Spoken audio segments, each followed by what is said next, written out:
it's big time. Obviously, I think, for Matt to decide to go for that right there in that situation, to have that confidence in the offense for us to go make a play, and then for us to go out there and do it. That's one of those decisions that, it's going to suck if we don't get it, but when you do, it pays off like that when we go out there and get the win. So it's big time, big time play by Tuck to go out there and get that, and then obviously to finish it off with a touchdown was huge. Did he talk to you? Did you talk to him at all during that timeout or before as you came off the field? Or? No, it was quick. It was I could see us deciding what we were going to do on the sideline, and obviously sent the kick team out, and we were still thinking about it. And Matt ultimately decided that we're going to go for it. So he called that timeout.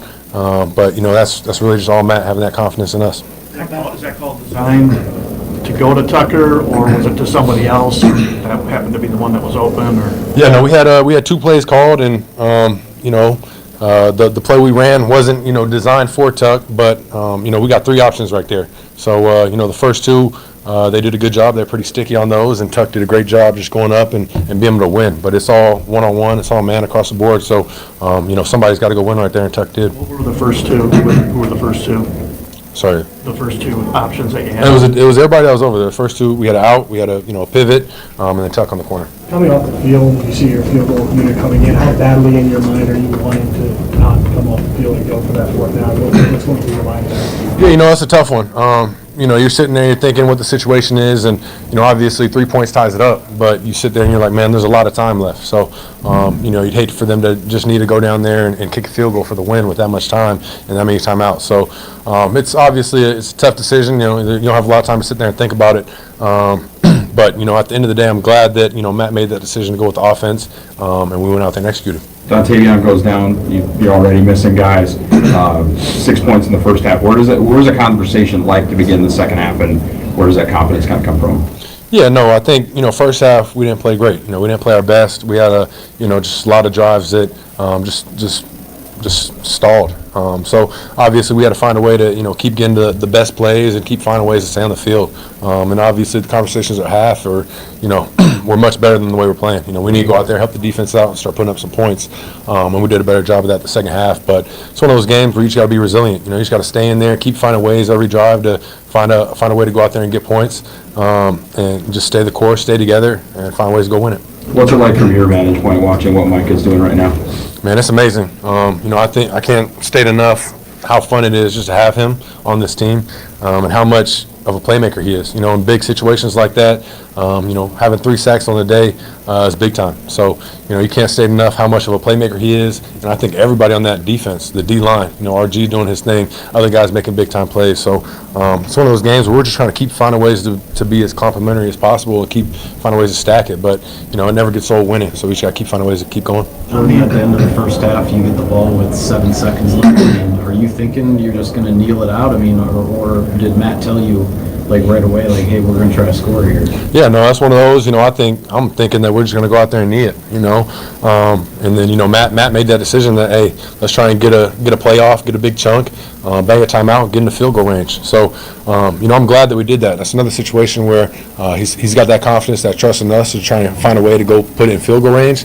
And then, to make that's a big-time field goal right there at the end of the half, and those 3 points, came back to be so beneficial in this game where, those are those points that you never know, when they're going to come back at the end of the game, and, I think that was a huge way to end the half. No thoughts of Dallas on that play, or did you approach it differently because of what happened in Dallas?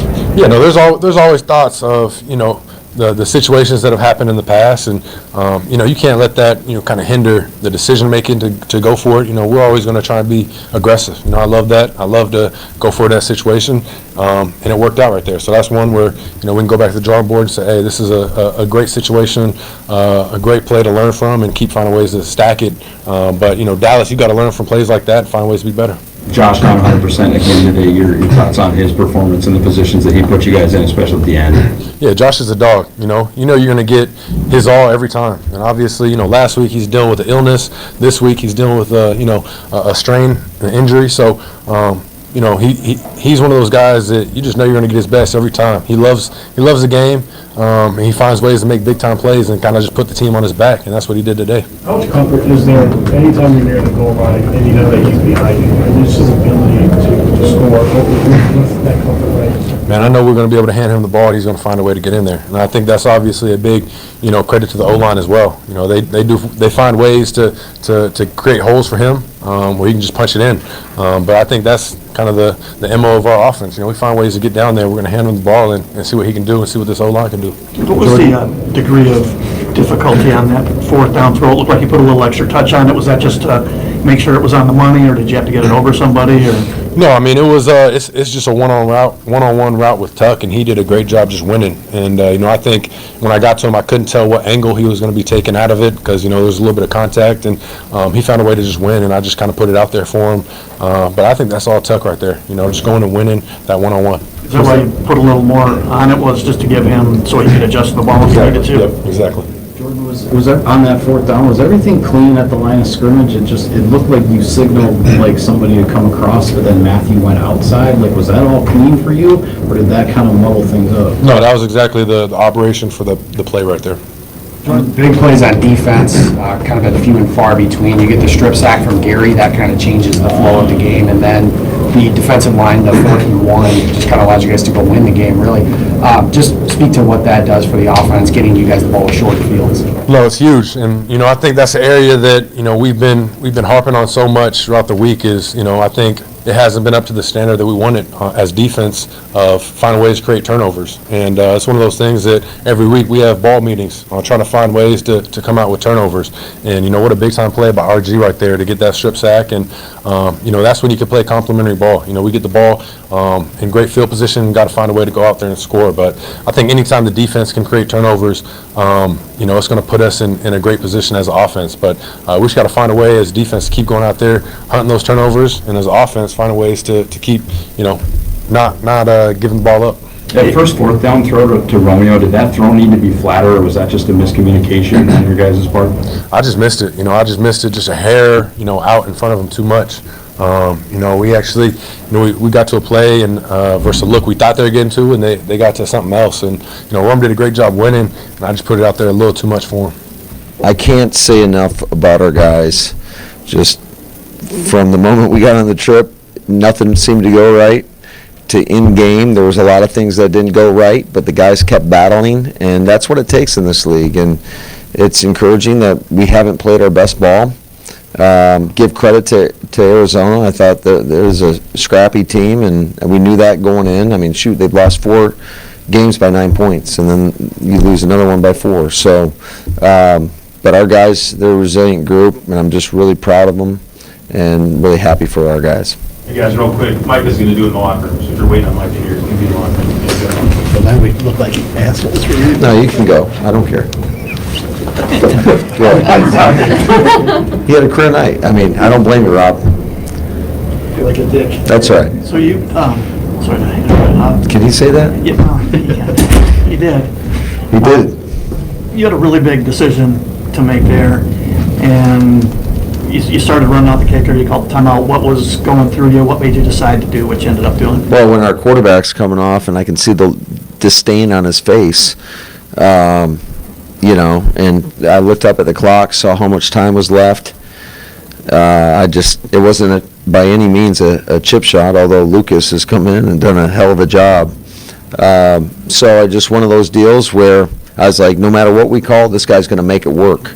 And that's exactly what happened, because we had a play called for 1 versus man in Candidate versus zone, and didn't necessarily get the play that we wanted, but it doesn't matter sometimes when you have guys that have confidence in what they're doing, and Tuck did a hell of a job winning on the route. Our O-line protected, and Jordan gave him a chance, and that's exactly what it took. Lucas, So that was supposed to, that should have been canned, or? Yeah, it doesn't matter. It's never perfect, and give credit to Arizona. This is part of I'd say the genius in what they do is they don't give you looks that are easy that you can tell, oh, this is a man coverage look. So they disguised the look well. It wasn't until after we motioned that it was like, it looks like it's man. So give credit to them. You mentioned Lucas. How big was that sequence at the end of the half? Did a Hail Mary ever cross your mind, or was when you got to a certain yardage, just like, oh, send him out? Yeah, I think if you look at probably, I don't know, I'm sure the analytic guys will love this one, but the probability of us kicking a field goal there versus throwing a Hail Mary, I would say it would heavily be in favor of a long field goal right there. How about that? Franchise record. Unbelievable. Hell of a job. So when you made that decision to try to get points at the end of the half there, and I think a lot of people were probably thinking, well, after what happened in Dallas, they won't try that, and yet you did, and you stole 3 points there. What were you thinking? What were you thinking about Dallas? How did that influence you? Scared money don't make money. So like sometimes you gotta shoot, and when you have confidence in your players, you can't allow something. I realize. I think that was a much different situation where we were on the field in Dallas versus where we were here, versus the struggles that we were having moving the football. So it was a great job by our guys going out there and executing. And if you don't have confidence in your guys, you don't do it. But I got a lot of confidence in our quarterback. I thought our line was doing a pretty good job in protection. I know our receivers can win versus bad leverages, which we had right there. And those guys made a hell of a play. Matt, you mentioned the decision to kind of go on everything like that. The tone of your guys' calling throughout the game was pretty aggressive. You go for it on 4th down early, you kind of go and try and score there. You go for it on the 4th down late. Are any of those trying to spark the team, get things going? At the end, you're trying to win the game, but is there anything that you're trying to do to get them kind of moving as you're... Yeah, I mean, I would say from an offensive standpoint, it was a very frustrating day overall in regards to they did a hell of a job of keeping an umbrella on the defense. There weren't many looks where we could throw the ball down the field. It was one of those dink and dunk type games. Not that we didn't get a couple shots downfield, but they were playing pretty soft and took a lot of things that we wanted to do or that we saw on tape away and just try to make us play perfect, which we were far from perfect. So give credit to them. I got a lot of respect for those guys. Gannon, I think, does a hell of a job. Rollis does a hell of a job. Like, those guys are really good coaches. Your impressions of what Josh Was able to do, obviously not 100% again, and then puts you in some unbelievable spots at the end of the game. Yeah, because some of those looks weren't the greatest to run into, but he finds a way, and that's what great players do. It's not always the cleanest of looks, but they find a way to get it done, and I would classify Josh Jacobs as a great player. What do you make of this kicker, and can you make him available to the rest of the league? I mean, It's a hell of a question, Pete. Yeah, he's answered every challenge that's been put in front of him. We don't win that game without his ability to go out there and make all his tries, his attempts. I mean, a 61-yarder. I didn't envision that going into the game, but he's done a hell of a job. How much of watching that defensive performance is like, you got to get some stuff cleaned up, and how much of it is like, oh my God, Micah Parsons? I'd say that sums everything up, because there's a lot of things that we do have to clean up. The thing that we definitely have to clean up is, you can sit there and talk about it till you're blue in the face in terms of 3rd down. What is an offense going to try to do? They're going to try to draw you off sides. And the fact that we did it twice is really disappointing, because whether or not one was like, 3rd and 23 or 25 or something like that, 27, that's even worse. So they get a free play, and I don't know if Jacoby knew it was a free play or not, but he launched one up, and they get that. I mean, that's a critical situation. We cannot do that. We've done it way too many times. It's trust me, it's preached regularly every day, and we've got to clean it up if we want to become the team that I think we're capable of being. But yeah, just too many undisciplined plays, and that stuff. We're lucky it didn't come back and bite us. do you do walkthrough in Green Bay, or do you do one like in the ballroom or whatever when you get We here? typically do it when we get here. Obviously got in a little bit later than we'd like to. Quite honestly, it was more on the position coaches to get with their guys in regards to whatever they needed. We did have one meeting, a quick meeting offensively with our O-line, quarterbacks, running backs and tight ends in regards to pass protection, and showed them a couple clips of things that we were concerned about going into the game. And then we did a walkthrough. What do you even call that area? Tarmac? Is that what it's called? I'm a football coach, so I don't know what that word means. But so right on the tarmac there, outside, yeah, in Green Bay, as we were sitting there waiting for, I don't know, was it 5.5, 6 hours or whatever it was? So we got them off the plane. We knocked out our what we call our openers, and typically we do this at the hotel where we have, a 15-play walkthrough, and it was myself and Steno and our guys, and those guys did a hell of a job. The thing that was so cool about our guys is, like I said, I didn't hear anybody complain the whole time we were sitting there. They were just hanging out, watching ball, enjoying each other's company, and I think that is a mark of. It takes a resilient group to do that. It's easy to want to complain about the situation, but like I told them, the situation's the situation. It really doesn't matter. Everything, all that matters is how you respond to it, and our guys handled it the right way. Matt, the strip sack by Gary and then the defensive stop on the 4th and 1. You're probably tired of hearing about takeaways at this point, but that's two really big. Those are takeaways. I don't care. A 4th down stop is a takeaway, and those were probably two of the most complimentary moments in the game in regards to defensively getting a stop, taking the ball down and scoring on both occasions. Where do you feel like you are? It's what, 6 games in? A long way Offense. a long way away from being the team that we want to become. So, Let me ask about offensively in particular. yeah, it just feels choppy. It's hard. We're not.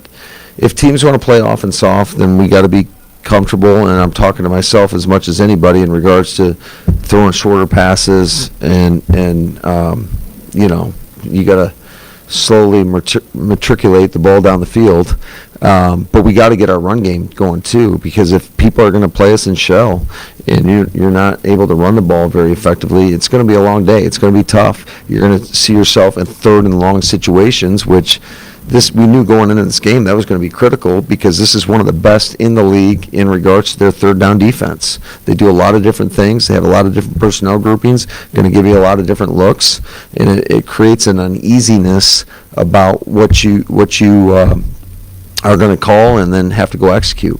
What do you feel like you have to do better to run the ball better? I don't know. I think if we knew right now, we'd be doing that.